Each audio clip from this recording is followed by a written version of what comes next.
Last night's devastating tornado that tore into New Orleans' east side is personal for a longtime baseball coach in the Wiregrass. Sammy Fricter has coached the youth baseball Wiregrass Cards travel team for 2 decades. Before that, he was the head baseball coach at Wallace College. But in the 1950s, he grew up in the New Orleans suburb of Arabi, a town devastated last night by that tornado. Fricter's 97-year-old mother, along with many childhood friends, still live there. So for the coach, watching the network videos of the destruction was heart-wrenching and emotional.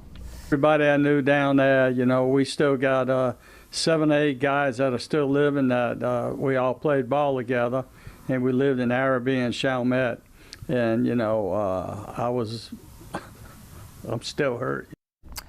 In an ironic twist, a community rec center named after Coach Fricter's father, Samuel Fricter Sr., was destroyed by last night's tornado.